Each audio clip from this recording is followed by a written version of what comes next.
Okay, hello class. In our previous discussion, nag-explain tayo about limits of a function.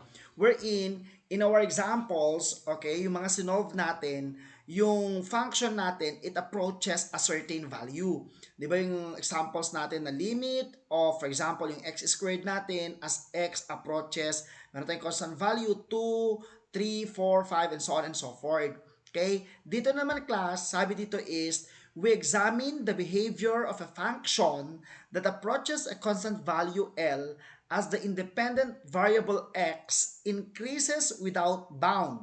Okay? So, di ba itong x squared natin as x approaches to, yung point natin dito is x palapit ng palapit papunta kay 2. So, limited lang yan hanggang kay at x is equal to 2. Dito class is yung x natin sa function natin, okay, increases without bound. So, from 0 to 10 to 100 to 1M, 10 million, up to, walang bound, no boundary, up to positive infinity. Or decreases without bound. So, papunta sa negative side. So, from negative 1, negative 10, negative 100, up to negative 100 million to negative infinity. So, without bound. Ngayon, ano yung mangyayari sa function natin if that is the case? Okay? So, let's consider this function. For example, for us to understand better. Given this 1 all over x, function 1 all over x. So, di ba yung unang ginawa natin last time, we create a table of values. So, from that f of x class na 1 all over x, okay, ito increasing without bound muna ha.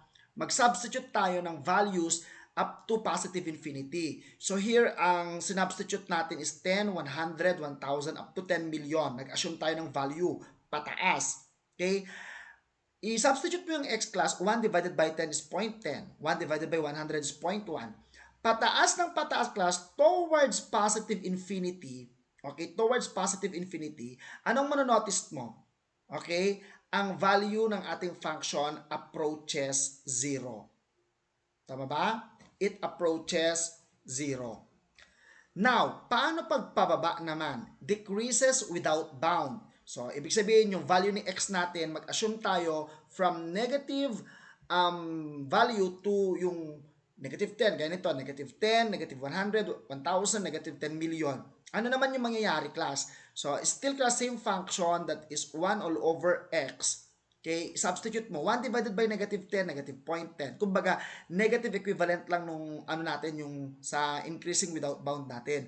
Itong negative 0.000001, ano yan? 'Di ba still that is equal to 0. So ibig sabihin class, as x approaches negative infinity class, okay, that is also equal to 0.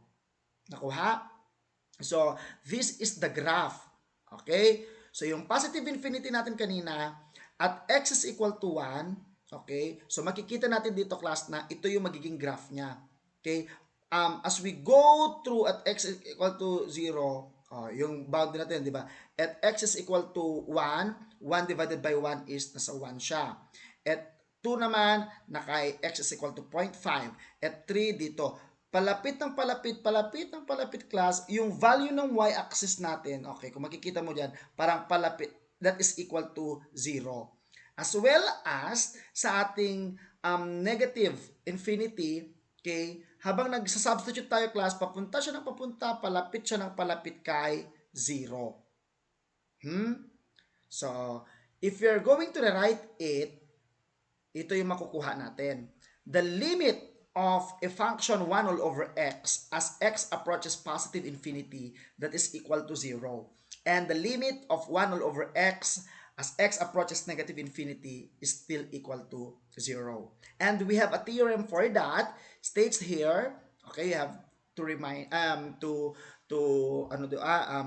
alalahanin, okay, that the limit of 1 all over x raised to n as x approaches infinity is equal to 0. Ganito yung concept niya na class. Isipin nyo na lang class na ang infinity ay big number.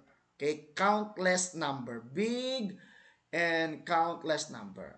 Okay? Assuming infinity, as in, malaki. Sobrang laki.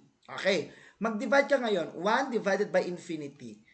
Yung, for example, you have one pizza, kakain is sobrang dami. For example, assuming 1,000 or 1,000 kakain dun sa pizza. May makakain ka pa ba? Wala na. 'Di ba? Yung isang pizza kakain maraming marami. May makakain ka pa, wala na. So that is equal to zero. So that's the concept of it. Okay? So pag nag-divide tayo, ito pa, infinity raised to a certain number. Ibig sabihin, for example, infinity squared. Infinity times infinity. Malaki times malaki. Dinoble mo yung laki, di sobrang laki. Still, that is infinity. Okay? So that is 1 all over x raised to n. So infinity raised to n mamaya, that is still equal to 0. So that's the concept of infinity. Okay?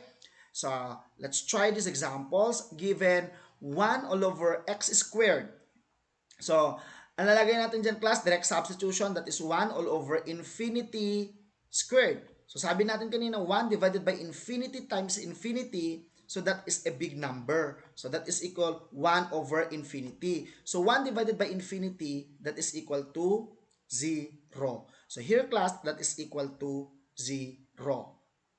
Okay? Next. Pero kung susundin mo yung limit of loss natin, okay? Kung susundin natin yung limit of loss natin, that is loss of limit rather, that is limit of 1 all over x, di ba? As x approaches infinity squared, di ba? So ano ang limit of 1 all over x natin as x approaches infinity? Going back, okay, di ba? That limit of 1 all over x as x approaches infinity is equal to 0. So that is 0 squared. Okay? Therefore, that is still equal to 0. Ha? Okay. Next, this one. Negative infinity naman. That is limit of 5 as x approaches negative infinity times the limit of 1 all over x cubed as x approaches negative infinity. Ito yung loss of limit natin class na the limit of f of x times g of x, di ba yung ganyan natin, as x approaches something. Okay, so meaning c. Di ba that is just equal to limit of f of x as x approaches c times the limit of your g of x as x approaches c. So mangyayari dito is, ito, constant naman to. Ano ang limit ng constant? Still the constant. So that is equal to 5. Times the limit of 1 all over x cubed as x approaches negative infinity. You go back to your theorem. Ayan, the limit of 1 of x raised to n, 1 all over x raised to n as x approaches negative infinity is equal to 0. So that is equal to 0. So ito ay 0. So 5 times 0 and that is equal to 0. Okay? Ito yung basic concept lang class. Sa next video, you have to watch it because yung examples natin doon is yung complicated given rational numbers. Polynomial naman siya na rational numbers. Okay?